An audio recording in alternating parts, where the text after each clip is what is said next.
BJP. OBC. Morcha സംസ്ഥാന സെക്രട്ടറിയായിരുന്ന advocate Ranjith ശ്രീനിവാസനെ കൊലപ്പെടുത്തിയ കേസിലെ വിധി അന്വേഷണ മികവിനുള്ള തെളിവ്. എല്ലാ പ്രതികളും കുറ്റക്കാരാണെന്ന് കണ്ടെത്തുന്നു എന്നതാണ് ഈ രാഷ്ട്രീയ കൊലപാതക കേസ് വിചാരണയുടെ പ്രത്യേകത.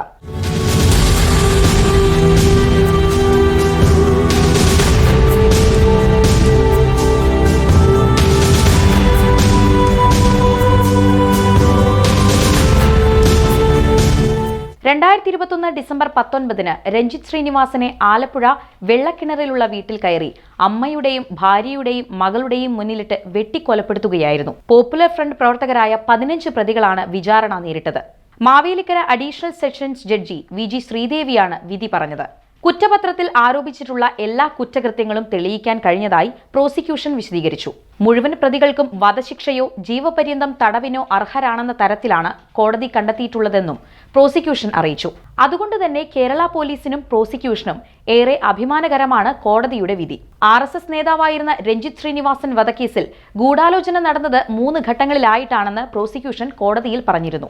വയലാർ സ്വദേശിയായ നന്ദു കൃഷ്ണയെ കൊലപ്പെടുത്തിയപ്പോൾ തന്നെ പ്രതികാരക്കൊല നടക്കുമെന്ന് SDPIക്കാരായ പ്രതികൾ മുൻകൂട്ടി കണ്ടിരുന്നുവെന്നും അങ്ങനെ സംഭവിച്ചാൽ പകരം ഒരാളെ കൊലപ്പെടുത്താൻ നേരത്തെ തീരുമാനിച്ചുവെന്നും പ്രോസിക്യൂഷൻ കോടതിയിൽ പറഞ്ഞു. 2021 ഡിസംബർ 18 മണ്ണഞ്ചേരിയിൽ ഷാൻ കൊല്ലപ്പെട്ട ദിവസമായിരുന്നു രണ്ടാമത്തെ ഗൂഢാലോചന.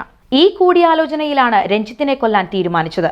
അന്ന് രാത്രി ആലപ്പുഴ റെയിൽവേ സ്റ്റേഷൻ റോഡിൽ പ്രതികൾ വീണ്ടും ഒത്തുകൂടിയെന്ന് പ്രോസിക്യൂഷൻ വാദിച്ചു. ഇവിടെ വെച്ചാണ് 3ാം ഗൂഢാലോചന നടന്നത്.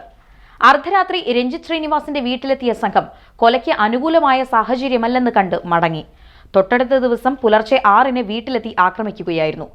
ഈ 3 ഗൂഢാലോചനാ ഘട്ടങ്ങളും കോടതിക്ക് ബോധ്യപ്പെട്ടത് നിർണായകമായി. 12 അംഗ സംഘം 6 ഇരുചക്ര വാഹനങ്ങളിലായാണ് രഞ്ജിത്ത് ശ്രീനിവാസനെ വധിക്കാനെത്തിയത്. വീട്ടിലേക്കുള്ള പ്രധാന വഴിയിൽ വാഹനങ്ങൾ പാർക്ക് ചെയ്ത ശേഷമാണ് അക്രമികളെത്തിയത്. ഇവർ വാഹനങ്ങളിൽ വരുന്നതിന്റെ CCTV ദൃശ്യങ്ങൾ പോലീസിന് ലഭിച്ചിരുന്നു. ഈ ദൃശ്യങ്ങൾ വിചാരണയിൽ നിർണായക തെളിവുകളായി. വിരലടയാളങ്ങൾ, ശാസ്ത്രീയ തെളിവുകൾ, CCTV ദൃശ്യങ്ങൾ, ഗൂഗിൾ മാപ്പിന്റെ സഹായത്തോടെ തയ്യാറാക്കിയ റൂട്ട് മാപ്പുകൾ തുടങ്ങിയ തെളിവുകളും കൃത്യമായി കേസിൽ ഹാജരാക്കി. 1000ഓളം രേഖകളും 100-ലധികം തൊണ്ടിമുതലുകളും തെളിവായി ഹാജരാക്കാൻ സാധിച്ചത് മുഴുവൻ പ്രതികളും കുറ്റവാളികളാണെന്ന് കണ്ടെത്താൻ സഹായകമായി.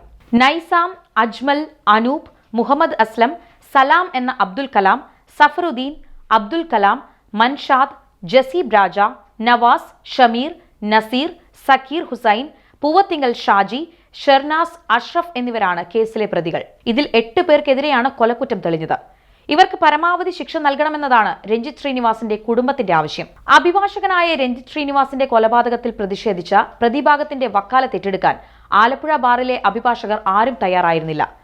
ഇതേ തുടർന്നാണ് വിചാരണ ആലപ്പുഴ ജില്ലയ്ക്ക് പുറത്തേക്ക് മാറ്റണമെന്നാവശ്യപ്പെട്ട് പ്രതികൾ ഹൈക്കോടതിയെ സമീപിച്ചത്. എന്നാൽ കൊലക്കേസ് മാവേലിക്കര അഡീഷണൽ സെഷൻസ് കോടതിയിലേക്ക് മാറ്റാനായിരുന്നു ഹൈക്കോടതി ഉത്തരവിട്ടത്. തുടർന്ന് സുപ്രീം കോടതിയെ സമീപിച്ചെങ്കിലും അനുകൂല വിധി ഉണ്ടായില്ല. അതിവേഗത്തിൽ കുറ്റപത്രം സമർപ്പിച്ചതും വിചാരണ വൈകാതിരുന്നതും പ്രതികളെല്ലാം കുറ്റക്കാരാണെന്ന് കണ്ടെത്തിയതും രഞ്ജിത്ത് ശ്രീനിവാസ് വധക്കേസ് വിധിയെ ശ്രദ്ധേയമാക്കുന്നു.